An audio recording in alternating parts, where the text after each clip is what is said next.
We are a little ways into the Galactic Battle season for Fortnite, and I want to talk today about whether or not this season is overhyped or if it is the best season we've had so far in Chapter 6. I mean, you get an X-Wing glider that you can close the X-foils on. I mean, that's pretty cool, right? Is this season overhyped, blown out of proportion just because people are nostalgic for Star Wars, or is it actually something special? Go ahead and give me your thoughts in the comments down below. Let's start a great discussion on that. And without further ado, let's go ahead and dive in. See if we can help out our teammates over here. And they've already got it cleaned up. Okay. So I've seen a lot of people online who are really enjoying the season so far, but there's also been some people who have had the kind of reaction of, man, that's it? That's really all we get? Nice of this bot just to be sitting here waiting for me to farm them. I think my personal opinion on everything lays somewhere in the middle. I do think there are a lot of good things about this season. I think that there are some things we can be excited about, but I also am aware that nostalgia is a hell of a thing. So I want to try and analyze the season without the nostalgia goggles, because I don't want that to affect my opinion on everything. The biggest changes to the season are with the weapons, of course. Every weapon is a blaster type weapon with the exception of the special lightsabers you can get. This has had a huge effect on the game because you no longer have to worry about the ammo economy. Even though this is only really a thing you had to focus on in the early game, not having to think about it is such a relief in my mind. I went back to play a couple games of Reload to warm up, and it was weird running out of pistol ammo at the very beginning of the game, just because I have kind of got my brain trained to not think about it.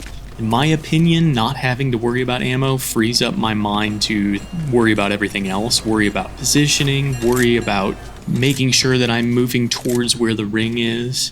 Oh, Xenomorph skin, nice. So I appreciate that simplification of the overall match progress and how it's kind of freeing up my brain to think about other things instead of worrying about my inventory as much.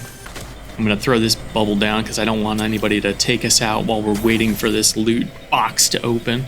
The biggest changes, in my opinion, after getting a little more time in this season under my belt from my first video on the new Galactic Battle season, is I no longer feel like shotguns are as bad as I initially thought. I think that I was using the fast firing one and not the pump for a majority of my time. Again, the names being bunch of letters dash bunch of numbers makes it very confusing to really see which is which, but I have gotten a little more time in the game with the pump variant and I had some success with it. So shotguns aren't as bad as I thought. I'm just really bad with them for some reason. Probably just need to get more practice, but yeah, I take back what I said about the shotgun hate. The second thing I wanted to touch on is the lightsabers specifically. You know, with a Star Wars season, you get the lightsabers, of course, and they're an iconic weapon for Star Wars. So you would expect them to kind of be the peak and pinnacle of weaponry. Oh, shoot. Teammate down. Let's see if we can help him out. It's getting tossed around. We've got a car coming at us. This is a little dicey. We are kind of all by ourselves over here, so let me go ahead and get up to high ground. We'll just set a little trap for our homie. Of course, shooting the edge. Okay. Survived that narrowly by the skin of my teeth. Let's go ahead and chug this, and then we'll hit this med kit if we can. Our teammate is still over there. They haven't finished him off yet, so I'm not sure if the player I just took out, if his teammates are around or if they bailed on him.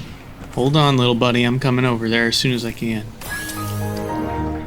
Oh, they just left, I guess. Never mind. I'm slowly getting more used to the scope on these weapons. I'm still not great, but I'm starting to dial in, you know? Another thing is I like that these weapons are really good at punishing vehicles. I feel like you can do a lot of damage on the cars and then especially the TIE Fighters and X-Wings. It kind of helps that balance out. But yeah, to go back to what we were saying about the lightsabers, it is easy to get overhyped on lightsabers. Oh, also, if you didn't know, you can use this cannon on the downed AT-AT here to shoot this cave open. And there's some loot behind here, so hot little haunted house tip. But yeah, it's so easy when you think of Star Wars to think of lightsabers, and they're kind of the peak and pinnacle of that franchise, so you just assume, oh yeah, if you get a lightsaber in this game, you're all set, man. You're going to be able to walk your way to the end game and hopefully get a win. In my experience, though, that's not really the case. The lightsabers are good, don't get me wrong, but they don't feel overpowered. They don't feel super, super strong. I'm leaning towards they could probably buff them without really worrying about it being imbalanced, but it's a delicate thing, because if they're too strong, then they're going to be way too dominant. We've seen in the last couple of seasons that melee weapons can be very oppressive, and I would just hate for the balance of this season to shift back in that direction. I'm no game expert or balance expert, but I do personally, at this moment at least, feel like they could be a little stronger just to justify picking them up, going out of your way to get the Jedi training. And yeah, there's great movement and the Force abilities, but they just seem like nice extras right now for the sake of immersion and not really viable in the end game, I guess, is the best way I can look at it. There have been multiple times where I have seen lightsabers on the ground and just pass them up because it's not worth picking them up comparative to some of the other blaster weapons or heals or especially shockwaves. In terms of movement, I am actually of two minds on everything. I like that shockwaves are the only option we have right now because I'm still recovering from the end of the Lawless season where we had not only the shockwaves, but we also had the drill, the rocket ram. We had the baseball bat that lets you run super quick and jump further. There was the meme that was going around, like the soy jack meme of like, oh man, I hate fighting in my battle royale game. And it was like typical movement player trying to escape from everything. That's really how it felt though last season, is there were so many movement options that it felt very hard to actually pin somebody down. You would get a couple shots off on them and they would use like 2 to 3 movement items just to escape into a further range. So yeah, it's refreshing in a way to be able to not have that many movement items, but at the same time, it feels like if you can't find any shockwaves, then you're just shit out of luck. If somebody else has them, they have major advantages over you. Ugh, missed. Come on, peek your head out. There you are. I do like, too, that you can kind of just swap between your weapons without having to worry because they effectively just reload themselves by cooling down while you swap to a different weapon. It's a different playstyle, but I do enjoy that. Hope we got a pop tire on this guy. That's not great. But like I was saying, in some ways it's nice to not have to worry about every single player you get a shot off on using all the movement items. But in some ways I feel like it has slowed down the pace of the game a little too much.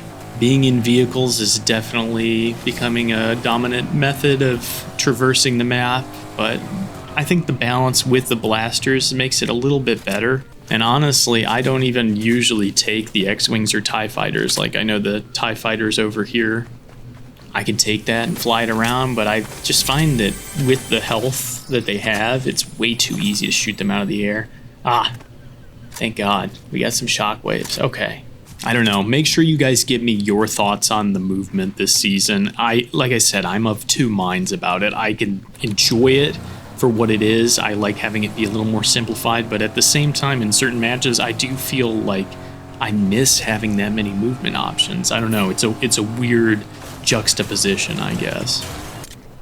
I think overall, though, the season is pretty solid. I think even without the Star Wars nostalgia that I personally have, objectively, I can look at the season and say it is pretty engaging, pretty entertaining. It does change things up enough that it feels fresh and new. Nice. Good shots over there from my teammate. And even though I wanted more changes with the map in terms of POIs, I think that we've done a pretty good job in terms of what we have. Yes, all the POIs currently are in the corners of the map, but I know they're going to be making a lot of changes with this season. By the time this video goes up, this gameplay footage is probably going to be outdated, either due to the weapon pool or any changes made to the map. It's a mini season, so a lot of things are going to be changing, and I'm personally just excited to see how that feels. I've never experienced a mini season in Fortnite before, so yeah, put me down as excited to kind of experience that for the first time. Off the top of my head right now, I know it's easy to be in the early hype for a new season, but I do feel like I am enjoying this season maybe a little bit more than I was with Lawless by the end of it. That said, I know that I was very excited for Lawless when it first dropped. So we'll have to see how I feel as this season goes on, and I will be sure to give you guys all of my thoughts and kind of update you on that as things continue on. A lot of battles are just like this, honestly. They're long range and you just have to try and snipe. Usually whoever gets the first knock has a huge advantage because the other team then has to pick up their teammate, and that gives you plenty of time to push up. Yep, okay, so this is not great. We're already down a player because the Xenomorph left earlier. Now, right on cue, right? They're pushing up. Our teammate is down. We're going to try and clutch this up, but it's going to be difficult for sure. Both my teammates are down. Yeah.